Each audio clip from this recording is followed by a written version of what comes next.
انتقال ہو گئی۔ یہ واحد امت ہے جن کی فریادوں پر اللہ تعالیٰ نے قرآن کو اتارا۔ یہ واحد امت ہے جن کی دعاؤں پر آسمان کے فرشتے اترے۔ شام کا پہلا معرکہ جس میں 8,000 مسلمانوں کا لشکر تھا اور 1,00,000 رومن لشکر جرجیس ان کا سالار تھا، تو وہ حملہ اچانک تھا۔ وہ صحابہ اس سارے لشکر نے ان کو گھیرے میں لے لیا۔ تو واصلہ بن اسقع ایک صحابی ہیں، عرب کی گھٹی میں شاعری تھی، وہ کہتے ہیں اس دن ہمیں شعر بھول گئے اور ہمیں یہ خیال ہے کہ آج ہماری قبریں یہیں بنیں گی اور آج ہم اس گھیرے کو توڑ کے نہیں نکل سکتے۔ 1,00,000 کا گھیرا، کہنے کہ ہم سب کی زبان پہ آیا یا رب محمد انصر امت محمد، سب کی زبانوں پہ یہ چل گیا یا رب محمد انصر امت محمد، 2 لفظ۔ کئی دفعہ حرم کی دعا میں شریک ہوا ہوں جو 29 کی رات کو ہوتی ہے مدینہ منورہ میں اور ادھر مکہ مکرمہ میں، پونا گھنٹہ ہاتھ اٹھا کے کھڑے ہوئے اور سارا حرم چیخ رہا ہے، مرد عورت عرب عجم امیر غریب بمے دعا کروانے والے امام صاحب کے، اور 5 کلومیٹر تک سڑکوں پر لوگ کھڑے ہوئے، چیخ و پکار ہے، آہ و بکا ہے۔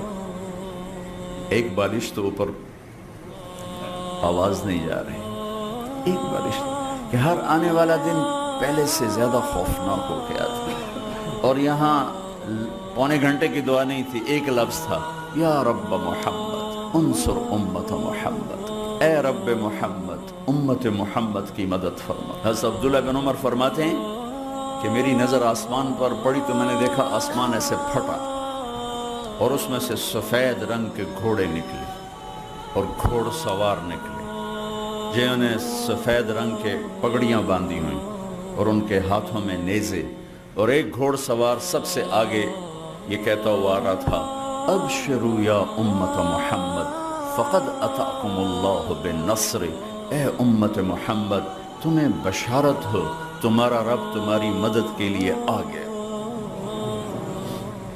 کہتے وہ یوں آئے اور سروں پر آ کر غائب ہوئے، تھوڑی دیر کے بعد رومی بھاگ رہے تھے اور ہم ان کے سر کاٹ رہے تھے، وہ راہ فرار اختیار کر چکے تھے اور ہم ان کا پیچھا کر رہے تھے۔ اس امت کو اللہ نے بہت خاص بنایا ہے۔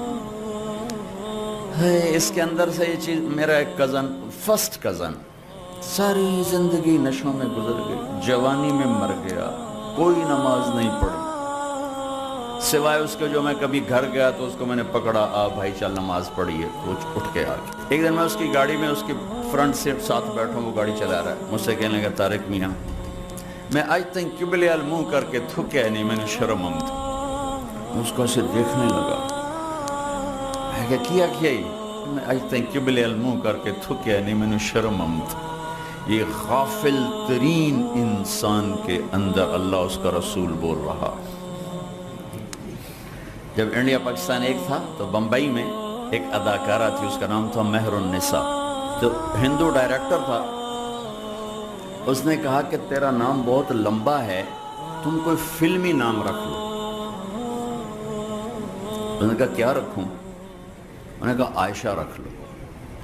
تو ایسے کانپ گئی اور اس کھڑی ہوئے اپنا جوتا اتارا اور مار مار مار اس کے سر پہ توڑ دیا اور پھر پھوٹ پھوٹ کر روئی کہ پہلے آخرت برباد ہے، ایک پاک نام بدنام کروں، ایک پاک نام کو بدنام کروں۔ وہ اتنا روئی کہ اس کے بعد اس نے فلم انڈسٹری چھوڑی، پھر کسی نے اس عورت کی شکل نہ دیکھی۔ یہ ایک نافرمان کے اندر اللہ، اس کے رسول اور اس کے گھر کا پیار اور اس کی محبت۔ ایک صحابی شراب میں پکڑے جاتے تھے، ان کو کوڑے لگتے تھے، پھر پکڑے جاتے پھر کوڑے لگتے تھے۔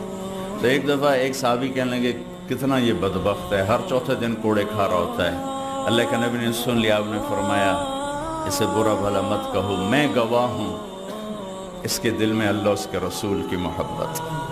یہ سب کچھ واقعات مجھے آپ کو دیکھ کے یاد آیا کہ جس گرمی میں، جس مشقت میں آپ سب حضرات کھڑے ہوئے ہیں، یہ سب اللہ اس کے رسول کی محبت میں، ورنہ میں تو کچھ ڈگریاں بانٹنے نہیں آیا، کوئی پیسے بانٹنے نہیں آیا۔ اس کے ساتھ پھر ہمارے نبی کی ہم سے محبت کیسی؟ وہ بھی کسی نبی نے ایسی محبت نہیں کی جیسے اللہ کے نبی ہم سے محبت کر کے گئے۔ آپ کو سب سے زیادہ پیار حضرت عائشہ سے تھا. آپ ان کے گھر میں تشریف لائے کہ یا رسول اللہ میرے لیے دعا تو فرمائیں. تو آپ نے فرمایا اللہم اغفر لعائشہ ما تقدم من ذنبها وما تأخر وما اسرت وما اعلنت. یا اللہ عائشہ کے اگلے پچھلے سارے گناہ معاف فرما اور چھپ کے کھل کے کیے سارے گناہ معاف فرما, جتنے بھی کیے اللہ سارے معاف فرما. تو حضرت عائشہ رضی اللہ تعالیٰ عنہ خوشی سے زمین پر لیٹ گئیں اور ایسے لوٹ پوٹ ہونے لگی. تو آپ نے فرمایا عائشہ کیا بات, اتنا خوش ہو رہی ہو؟ آپ نے اتنی بڑی دعا کی میرے لیے, میں خوش نہ ہوں؟ کہ عائشہ یہ دعا میں اپنی امت کے لیے روزانہ مانگتا ہوں. تمہارے تو کہنے پر مانگا ہے, تمہارے کہنے پر ہاتھ اٹھائیں, لیکن اپنی امت کے لیے یہ دعا میں روزانہ مانگتا ہوں. کسی نبی نے دنیا سے جاتے ہوئے آنے والی امت کو یاد نہیں کیا.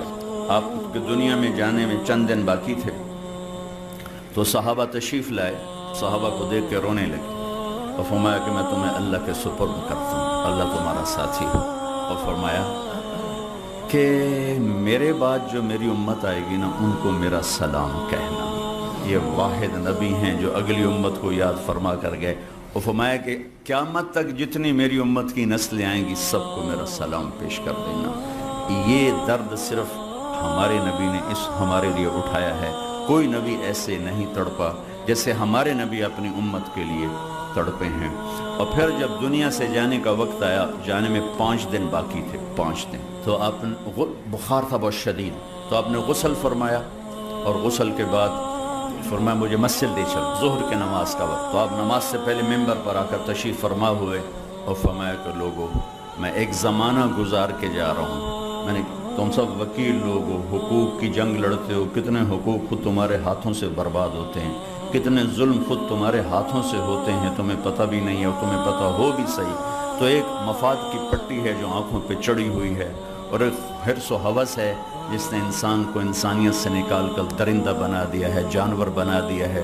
اسے مظلوم کی آہ سنائی نہیں دیتی, اسے مظلوم کے گھر کا چولہا بجھا ہوا دکھائی نہیں دیتا, اس کے گھر کے چراغ بجھتے ہوئے اسے دکھائی نہیں دیتے. آج کا ماحول صرف مال کی چمک جانتا ہے, پیسے کی کھنک کو سنتا ہے اور مال کی چمک کو دیکھتا ہے, اور سونے چاندی پر انسانوں کو تولتا ہے, اور انہی کے سامنے انہی کی چوکھٹ پہ سجدے کرتا ہے جن کے ہاتھوں میں طاقت ہے, مال ہے.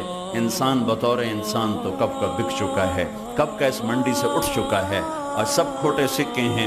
انسانی شکل میں پتہ نہیں کون کون ہیں. میں ابھی سنا ادھر جانے والا ہوں کہ اگر میرے نبی وہ نہ کرتے تو آج ہم کیا ہوتے. اے لوگو, ایک زمانہ گزارا ہے, کسی کو تھپڑ مارا ہو, کسی کو چھڑی ماری ہو, کسی کا حق مارا ہو, مجھ سے بدلہ لے لو.